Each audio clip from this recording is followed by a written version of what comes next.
Hello, everybody. I'm Mary Trump here with my co-host Bob Cesca. Welcome back, finally, to Trek Politics. It is amazing to be here with you at long last. Bob, it's been a while. Yes, it has. I've been thinking about this a lot, Mary, because oftentimes, and we've seen some of our favorite TV shows come and go because of strikes. And I'm not laying the onus of our podcast and the future of it on the strike that occurred a couple of years ago. But what happens is when these sorts of things happen, our lives move on. We move on to other things and other priorities. And it's been a while that we've been able to come back to this, but now we're finally back to it. And I couldn't be more thrilled to dig back in, especially given everything that's happening in the world right now. I think we need some more hope and optimism. And I think diving into the Star Trek universe is perfect for that end. Yeah, and I'm not really sure what got us so busy in 2024 that kept us from getting back to Yeah, what could that have been? Yes, but the essentially important Trek politics was something that, both of us believe in it and really enjoyed, and it was going well. And yeah, so a thing or two got in the way. But I want to talk a little bit about one of the reasons we decided that now was the time. Bob and I were just guests at Star Trek Las Vegas. We were on a panel together. And Bob, I still kind of cannot believe who else was on that panel with us. It was extraordinary. It really, really was. I think one of the most shocking and surprising in the best possible ways of that entire convention was standing backstage before we're ready to be introduced by Mark Altman. And I think I was standing talking to Tim Russ, and then I look to my right, and there's Ronald D. Moore. And there have been very few times in my life in which I've completely fanboyed out, like to the point of, I think I'm going to faint. I think I'm going to have the vapors here because this person is standing next to me. And it's not just because of Star Trek, but because of Battlestar Galactica and one of my favorite shows of all time, For All Mankind, which he has been instrumental in. It was one of those mind-blowing moments. And then in addition to that, of course, all the other panelists, Mary McDonnell and Chase Masterson, and getting to do this again with Mark Altman was such an incredible privilege. So I'm still buzzing. It's been a few weeks, but I'm still like jazzed from the whole experience. Same. And like we knew everybody who was going to be on the panel, including Michael Sussman, who is in the process of developing hopefully what will be the next Star Trek show on Paramount, which we'll get to later. But, the panel as constituted was already one that blew my mind. And as you know, Mary McDonnell is somebody I care about. I think she's just an amazing person. Yeah. I've admired her for a very long time. Tim Russ, extraordinary. Was very happy to meet Chase for the first time. And Mark, of course, is a great guy. None of us knew, or at least you and I didn't know, that Ronald D. Moore was going to be on that panel. And Battlestar Galactica is, in my view, one of the greatest television shows, period, of all time. Yeah, so absolutely. That was a nice bonus. And we got to meet each other for the first time in person, face to face, and we ended up spending the entire day on Sunday together, which was just unbelievable. And the whole sensory bombardment of being at Star Trek Las Vegas, we got to experience that together. And I got to help you shop for a Star Trek Picard season 3 leather jacket, which was so much fun. Will get to in a second, because there is about to be a costume change. So before we get to that, we are going to be discussing one of the most recent episodes of Strange New Worlds. It's called What is Starfleet? And quite frankly, Bob, as you and I have discussed already, it mirrors a question we've both had for a while now. What is Star Trek?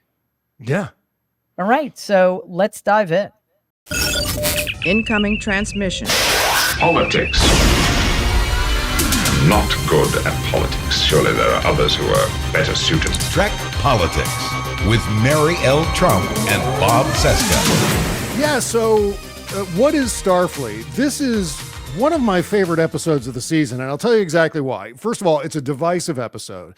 but it's one of my favorites mainly because I haven't stopped being able to think about it and talk about it. It's one of those episodes that there are a lot of different layers to it. There's the narrative story inside this in-universe documentary, and then there's the content of the documentary itself. And there's a whole lot of conversation online about this. Some people I really admire, Sean Ferrick from Trek Culture, really hated the episode.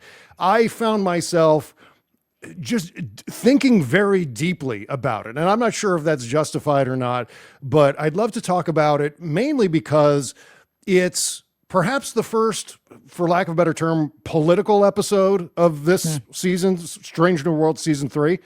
And so in that regard, I felt, well, you know what? This is definitely something that we should talk about on Trek Politics and unravel this question of what is Starfleet, what is Star Trek, and whether Starfleet and the United Federation of Planets are colonizers or imperialistic.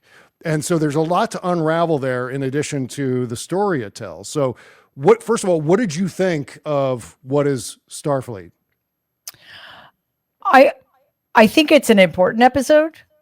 And honestly, I think any episode of a Star Trek show that generates the kind of conversation, even controversy, this one is a useful one. Yes. Even if it may not be successful as a standalone episode. I mean, I think it is, but some people don't. That's fine, because I think it's starting a conversation within the universe of Strange New Worlds that the characters in Strange New Worlds need to have. But it's reminding us that we, as people who value the Star Trek ethos, need to have this conversation about where has Star Trek been trending? Where has this franchise been going? And I think we're both on the same page when we say that we're concerned that the new iterations of Star Trek are getting further and further away from the original ethos of the Star Trek Gene Roddenberry created. I know many of us really like, and I'm speaking for myself here, really like the slow, boring Star Trek. I mean, whether it's the motion picture, which we could debate that in a whole separate episode, but yeah, or if, there's obviously in the history, in the canon of Star Trek, there are space battles in there. There's punching in there, going back to Jim Kirk and fighting the Gorn or whoever else, fighting himself in some cases, punching himself. And so it's not something, violence in Star Trek is not something that is foreign, but I tend to prefer the more cerebral, diplomatic, for lack of a better term, next generation style of Star Trek, which spared us a little bit from a lot of the space battles that we've seen in some new Star Trek series, which, as far as I'm concerned, there's a lot to contribute to Star Trek canon in new Trek. I'm not opposed to new Star Trek. I love Strange New Worlds. But there's a conversation to be had here about what is Star Trek. There was a great piece that was written in Slash Film by, I think her name is Whitney, her name is Whitney Seibold. And in this piece, it covered this idea that, maybe this episode, What is Starfleet, is kind of a meta commentary on Star Trek itself and what, for lack of a better term, new Trek has become over the years, where it's much more driven. And maybe it was, the springboard was J.J. Abrams' 2009 Kelvin universe and how action-packed that was. Maybe that was the springboard for what we've seen in the streaming versions of Star Trek in recent memory. So on top of that, I can't stop thinking about this notion, and I think it's a mistaken notion of Starfleet as a colonizing force. I strongly disagreed with the original, Beto Ortegas' original premise for this documentary, that this is a sinister imperial, like what's the difference between a federation and an empire? Well, it should be pretty clear And I know some of the criticism of this episode, particularly again from Sean Farrick at Trek Culture, is that the documentary started out with an extreme bias where Beto had this preconceived notion. And one of the flaws, and one of the flaws that I agree with, is that it turned out that this bias against Starfleet was driven because of something personal, where Beto was angry that his sister was taken away from him by Starfleet. Taken away is kind of a strong way to put it, but she's no longer available to him as readily as she used to be because of Starfleet, and that's why he's got this bone to pick with Starfleet. Yeah, and I think that personal animus also drives the defensive behavior of the other characters he's interviewing, and it just, I think it sets up a false premise that it almost seems like the crew is on some kind of conspiracy, because the interlocutor is so hostile to the project of Star Trek from the very beginning, that it's almost like how can they have a rational, especially in the context of the mission they're on, which is a slightly different issue. So I did have a problem with the setup as well, but I'd also felt like it did create an opportunity for these characters to start doing what we're doing, having a conversation that maybe we didn't realize needed to be had. So the other thing I wanted to speak to is the role of violence in Star Trek. Now, one of the things about the original series and Next Generation in particular was that there was no pretending that all of humanity's problems had been solved, or not all problems of human beings have been solved. There's still anger, there's still personal violence, there's still mental illness, etc. There's still bigotry, and we see that with how Spock is treated, etc. But one of the things that drew me to Star Trek, even if unconsciously originally, was that humanity did seem to have solved the bigger problems. The problem of organized religion, the problem of capitalism, the problem of endless war, and the problem of prioritizing the wrong things, like wealth and violence on a large scale. And that was very comforting, regardless of what the episode is about, because the overarching structure of the United Federation of Planets and Star Trek was that we figured it out. And yes, people are still going to be violent sometimes towards each other. There are going to be misunderstandings, and people are going to have differing opinions and clash. But generally speaking, when there is larger scale violence, it's in service to stopping more violence, not perpetuating it. And then we get this shift in recent years. And just speaking in terms of the episodic version, Discovery, Picard, early seasons, not only was it so much about war and so much about conflict in general at the expense of exploration, there was also a massive focus on the internal conflicts at Starfleet, and I found that very disquieting. It's like, wait a second, Star Trek, the Federation was supposed to figure all this stuff out, and now it's infiltrated by all these evil people who have malign motives, and it's been very destabilizing, quite frankly. Oh yeah, absolutely. I think Starfleet has always been an organization that's been flawed. The same with the Federation. It's run by, I guess maybe not in universe, but it's run by people. And and various kinds of people, but flawed people. And so therefore they make mistakes, but it never struck me as a sinister organization, arch for lack of a better term. And I think newer Star Trek, it's really kind of fallen into a similar thing as Star Wars, insofar as, and this is one of the things that I'm really conflicted when it comes to Star Wars about this, and that is asking us to empathize to a certain extent with villains. And that's something that I think Star Wars has been doing quite a bit of. Let's see the galaxy through the eyes of the Empire. See, they're not all bad. They're just following orders or whatever the storyline might be. But that's something that's been happening. And I think maybe between that and some of the need to grab people's attentions in a very diverse media climate has driven Star Trek to be much more driven by, the space battles and the punching.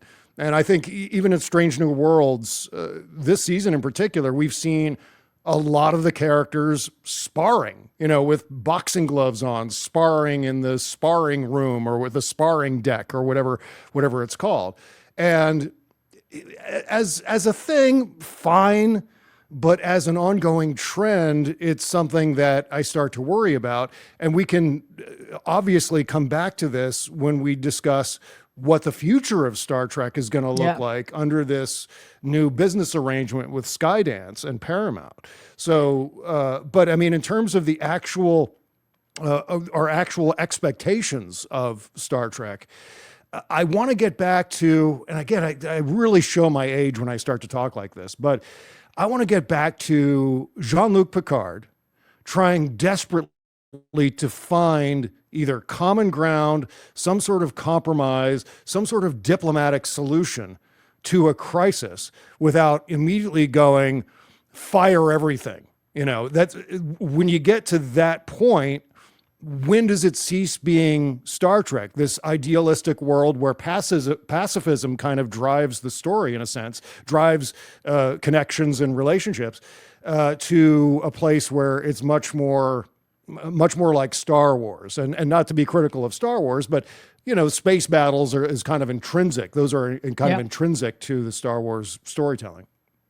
Yeah, and I agree. Like the martial aspect of the Star Trek is alarming, and I actually find it boring. I mean that it's not original, and I don't understand what the purpose of it is. And it's a far cry from when Beverly Crusher and Deanna Troi were doing Pilates together on the holodeck or whatever they were doing in their stretchy One Piece things. But it just also it feels like there's no separation, whereas in Next Generation, for example, starting from the beginning, but certainly in Next Generation, the military martial aspects of culture were embodied by the Klingons. And that was in contradistinction to the choices humanity had made post-apocalyptic horrors, right? Again, I think that was also problematic in some ways, but I think it was a way of just drawing a contrast between where we came from, choices we made, not that we were more evolved, but that we had tried something this way and it didn't work for us anymore. So we are going to embrace diplomacy and statecraft in a way that may seem, comparatively speaking, procedural and even boring, but it allows us the opportunity and gives us the room to be creative and to expend our resources on exploration and scientific discovery, et cetera, et cetera. So, I mean, I never found that stuff boring anyway. And now, since there does seem to be this shift, I'm feeling nostalgic for it, especially since we live in a time and being governed by a regime that understands neither diplomacy or statecraft. And we're seeing what an utter disaster that is for the future of humanity. And, I look at Star Trek and it's like, hey, I thought you guys at least had it figured out. And now here we are again, just blowing everything up. Yeah. Yeah. I hope that Alex and Akiva, and now by extension, Paramount Skydance, can really continue to latch on to the hope and optimism, the utopian future that Star Trek is supposed to represent. Because I think that's one of the things that sets it apart. So few sci-fi movies and TV properties are driven by that kind of idealism. And I think now more than ever, it's really needed. And so just getting back to what is Starfleet again, one of the things that I had an issue with in that episode was actually a Captain Pike line, because I thought it was really out of character for Captain Pike. And that is, you don't want to piss off Starfleet because, you don't want us to come after you. And that's, to me, that was contrary to what I really love about Captain Pike, which is his inherent compassion. Yeah. And I felt that was, and of course it's biased inclusion in the documentary itself, was there to serve a purpose, which is to say, see, violent Starfleet, imperialistic Starfleet, see what Captain Pike said. And I felt that was incongruous with everything we'd come to know. I can't imagine Jean-Luc Picard saying, you don't want to piss off Starfleet because we're gonna throw down. And so I start to worry when I hear lines like that. And it reinforces some misapprehensions about not only what Starfleet and the Federation are, but what Star Trek is writ large. Yeah, and if you think about it in these terms, like say Battlestar Galactica, for example, the military is a more traditional military structure. Mm-hmm. You're standing in front of a superior officer. You have a difference of opinion. You say, permission to speak freely, sir. And he or she says, no, denied. All right.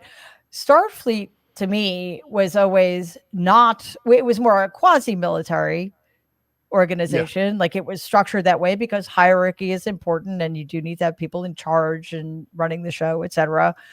But it was never about my way or the highway. I outrank you, therefore I know more than you. It was about valuing difference and other people's opinions. And yes, it implicitly have permission to speak freely, as long as everybody's respectful and as long as everybody understands that consensus must be reached. So I found that line of Pike's alarming. I also found it troubling that at least until the end, most of the characters were like, hey, whatever I'm told to do. That's just, that's Starfleet. And those are my orders. Like, what? Nobody's questioning nobody questions anything ever. That's what Starfleet is. Like, how many times did Kirk, Spock, or some combination of Picard and Riker, etc., violate the Prime Directive because they just didn't believe that it was the best choice? I mean, they may have been wrong, for example, but they were always willing to buck authority under circumstances that required it, even if maybe they were wrong to do so in the grand scheme of things. But there was always this freedom of thought and understanding that this is not an organization that punishes you for wanting to do better or wanting to challenge assumptions, because sometimes assumptions need to be challenged. That's right. And I think that was the bit of misdirect I think we got in this episode, which is that, well, it looks like they're just going to follow orders. They're going to take the Jakaru, this living, sentient WMD, basically, and they're going to do what they are ordered to do. And we see some of those sort of around the corner shots of Pike and Number One having these conversations with I assume Starfleet, but they ultimately land on doing the right thing, which is helping the Jakaru to commit suicide, to euthanize itself for lack of being able to extricate this genetic modification from itself, because it's so distressed, it's so upset by this predicament. And this is where the sappy side of me really starts to overtake.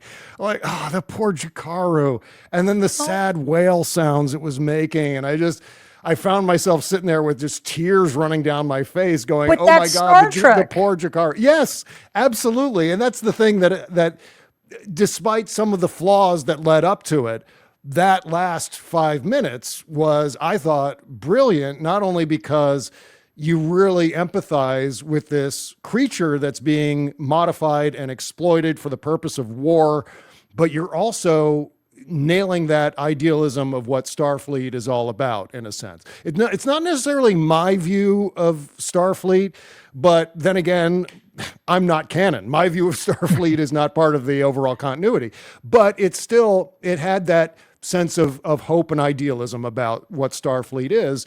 And so between those two things, the episode stuck the landing for me. But I was also glad, and again, I'm kind of all over the place on this, but I'm glad that it took on this idea of colonization.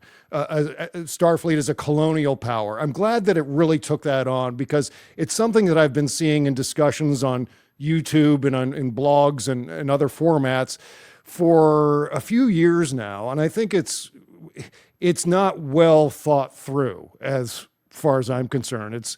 It's applying something that maybe someone who doesn't understand what Starfleet is or doesn't understand what the Federation is may jump to that conclusion. But the Federation is inherently a volunteer proposition. First of all, there's the Prime Directive. So you're not conquering planets. Right. You're asking them, would you like to join our Federation? And if they say yes, great. If they say no, well, go on about your business. So there is that. The way the Federation is set up is essentially based on the American government, which is a presidency, a legislature, a unicameral legislature, and a Supreme Court. And then there is this body called Starfleet, which in my mind has always been, as you were saying before, always been about exploration.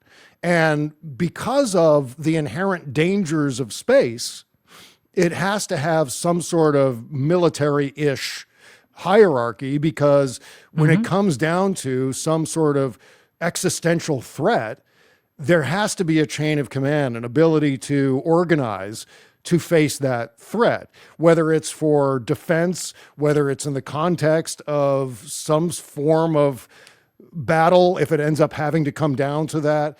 And so in all these different respects, the whole notion of the Federation as an imperialistic colonizing force is just so off the mark in every possible way. The Terran Empire in the Mirror Universe, yeah, okay, I get it. But the Federation and the Prime Universe, it doesn't make any sense, that allegation.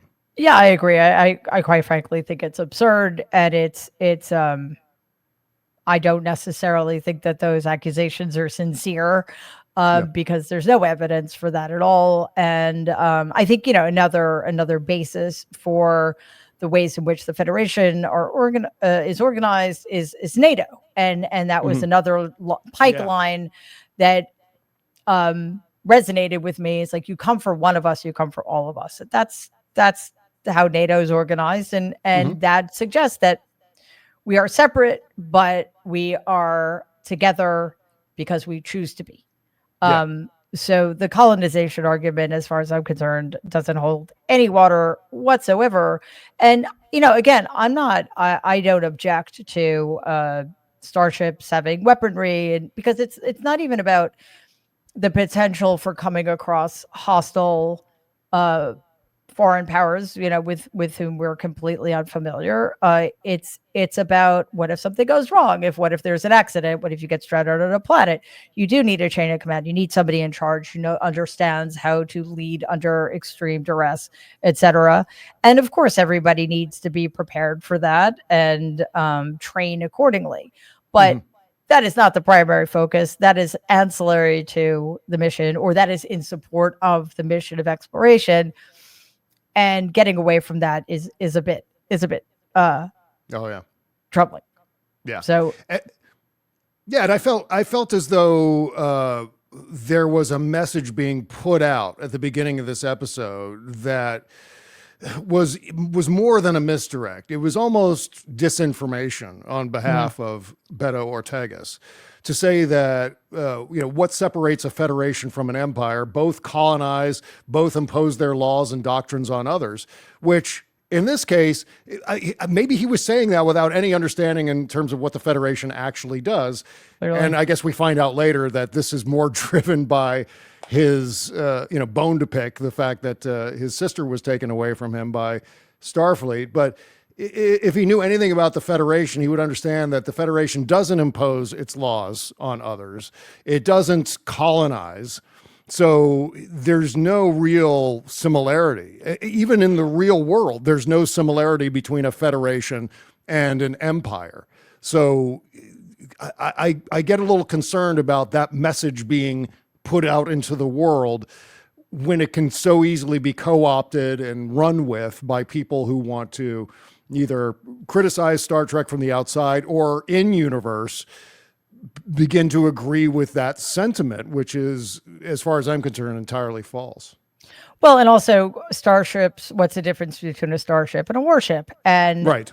What the idea of having those questions asked is one thing, but setting it up in such a way that the characters, for a significant part of this episode, seem to give evidence that those are correct conclusions. And that's another thing I had a problem with. Initially they're all just towing the line. I am here to uphold Starfleet's laws and order. It's like, oh, wow, this is not a good counter argument at all, because all of these people are acting like they are members of a traditional chain of command. And that is not at all what Starfleet, at least in my view, was ever meant to be. Yeah. So in your view, do you think that Pike made the right choice in the end by helping the Jakaru commit suicide by flying into the sun? Spoilers, by the way. And at the same time, denying the Lutani their weapon, because at that point, the Lutani had been decimated against this other planet, the Kassar. And I always want to, for some reason in my mind, I keep saying Kazon in my mind. So if I accidentally say Kazon, which is, of course, Voyager, I'm getting it wrong. But so the decision was, we'll try to do what we can to help you out, but we're not going to allow you to have this weapon of mass destruction that you've genetically engineered because it's inhumane and, it has children, it has babies in the ocean planet. So what do you think of that? Was that the right choice? Because I tend to believe that the very premise of that choice was false. It was not. They weren't put in a good position in the first place. So what do you do in that? What do you do if you're Captain Pike in that particular conundrum? What do you mean, put in that position by command? By Starfleet. Starfleet basically said, you've got to deliver this weapon of mass destruction to this field of battle. What are you going to do? And you realize that weapon of mass destruction is sentient, I guess, and has been genetically engineered and will just decimate this other enemy planet. Despite the fact that Lutani were on the short end of that war, but still. But it was still a war crime in its own right, if that's what you can call co-opting another sentient being for your own purposes. That's enslavement, essentially, and forcing a sentient being to commit unspeakable crimes on behalf of another species. I don't know that. I guess again, as you said, there feels like there are so many setups in this episode and so many false premises. This, from the very beginning, is a violation of the Prime Directive. So what are we even talking about here? Pike didn't have that conversation with Command at the very beginning. Maybe he did, and then he just decided to follow orders anyway. But I guess that is how it played out. We saw that with his conversations with number one. But because, we never hear what Command is saying, we only hear what their responses are. So we have to fill in some blanks. But given the discovery that I'm going to get Jakaru Jakaru. Yeah. Jakaru, thank you so Yeah. much. Jakaru was being exploited and tortured. Whose side are you on then? Mm-hmm. And I mean, it was a terrible choice, obviously, but I mean, simply because of the implications for the broader war. But if you're waging a war, even if you were the injured party, even if you were the victim against a much more powerful, more violent aggressor, and you are stooping to the same kinds of tactics, then what are we supporting if we're supporting either side in that? Mm-hmm. So. Oh, yeah. And one of the things I kept thinking about, Mary, was if this were happening in the real world and the idea was to deliver a blue whale to Russia with a nuke strapped to its back. Yep. What would you do if you were the captain of a Navy vessel and your mission was to drag this blue whale to wherever, where it would launch or whatever, self-destruct as a, maybe while it's still attached to the whale or whatever. As an animal lover, this is where I guess one of my gigantic biases come into play. I don't care what the geopolitical situation is, what the situation is with a war or a battlefield or what have you. I'm saving the animal. I'm saving the blue whale.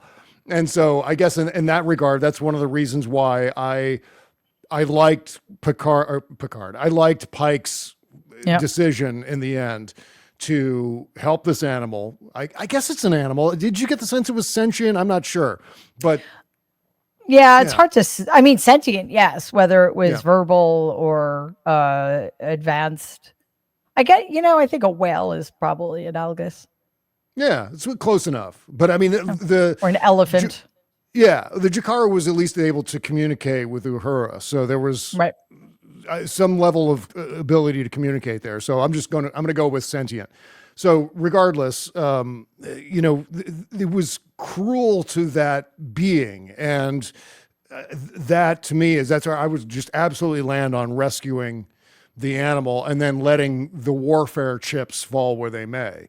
But it's a moral conundrum because who knows how many thousands and thousands of Lutani will end up dying in this war, or for that matter, the Kazan. But regardless, so do you save this creature or do you save more lives? And I think the balance there was well drawn. Yes, we're going to save the creature. We're going to allow it to do what it needs to do. But at the same time, we're going to do what we can to assist in this this war between these two planets. So I don't know if there was any opportunity there whatsoever for Pike to say, all right, I'm just going to disobey Starfleet command and we're not going to interfere with this at all. Someone else is going to have to come along to help out with this war because I'm not going to do it. Enterprise is not going to help engage in this battle, in this war. So short of that, I thought it was a reasonable conclusion to make. Mm-hmm. I thought so too. And again, whether you like the episode or didn't like the episode, you have to give it, and I did. I mean, again, I had problems with it, but I think overall it was a successful episode, and it did start a conversation that was necessary for the crew to have and for the rest of us to have, for sure. And so with that, I want to switch gears for another very important conversation we all need to be having vis-a-vis the current Star Trek franchise and its home, Paramount Plus, which is now it reached a merger with Skylab or Skylink. I always forget. Skydance. So neither. Good job. See, Skylab would be cool, though. That would be, I'd like that. That'd be great. Yeah. But a little sci-fi element to it. Sure. Yeah. But no, it's Skydads. So I know you have some concerns, and I'm really curious to get into that for a little bit. Yeah. I'm really concerned that this merger is going to drag Star Trek further away from its progressive values. Because what we've seen so often these days is, and by these days, I mean this year, is the need to genuflect before the anti-woke side of culture, the Donald Trump influence, the fascist authoritarianism that we face in this country. And my worry, and of course we saw this during the merger process, where Paramount paid a certain amount of money in that lawsuit regarding 60 Minutes to Donald Trump. And then Stephen Colbert was fired. And obviously there are explanations for that. But I think that has given me pause in terms of, where does Star Trek go? Does Star Trek start to produce more shows and movies that are driven by the aforementioned punching and shooting? And will Star Trek be dragged away from the values that are intrinsic to the series, to all the series, to the entire canon? And so this merger may decide where we end up with Star Trek as a whole. So I worry that we're going to see some of the things we don't necessarily love about Star Trek taking a more front of mind, central role in future storytelling. Yeah, especially as there's no counter to that, really. I think Strange New Worlds is currently the only active Star Trek show on television. And there's no, if Strange New Worlds continues to go down that road of shoot 'em ups and portraying Starfleet as a more militaristic organization that's main mission seems to be engaging in, for whatever reason, battles and wars, then there's no counter to that.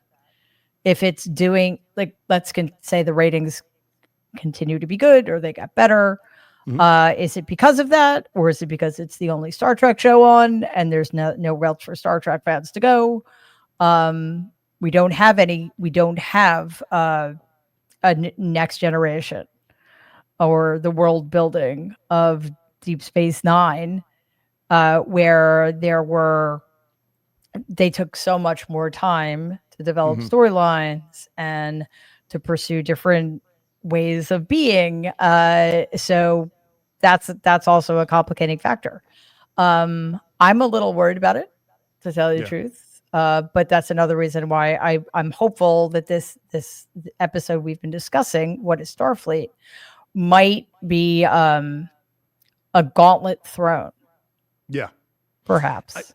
I really hope that is the case. That's a great way to put it. And I'm hopeful with Starfleet Academy because it seems like, even though it's set hundreds of years beyond the central Star Trek timeline, it seems like, at least based on the footage that we've seen so far, that it will still carry that hope and optimism, the progressive values that we've come to love, for lack of a better term, the woke values of Star Trek, which have existed since day one, basically the mission of Gene Roddenberry with the original series.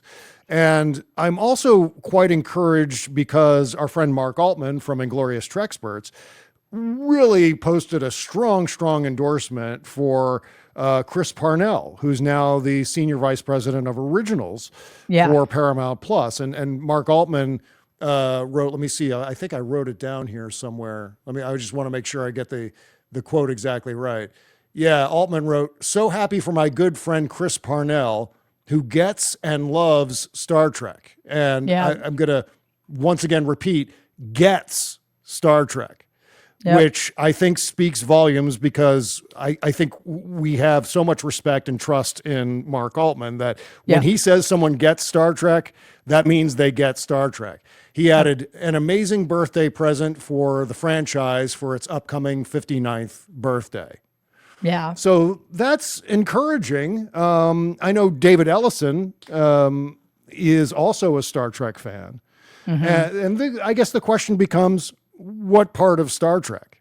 because we had this debate, we had this discussion at the first politics panel at Star Trek Las Vegas a year ago, which is that what is it that conservatives love about? Yeah. I'm not saying David Ellison's conservative. I don't know what his politics are, Right. but what do conservatives love about Star Trek? And maybe it's the action. Maybe it's the space battles. Maybe it's the military hierarchy. Maybe it's the free market capitalism of the Ferengis. Are we going to see more of that in Star Trek? Or is it going to continue to chug along with more, for lack of a better term, woke politics as we go on to the future?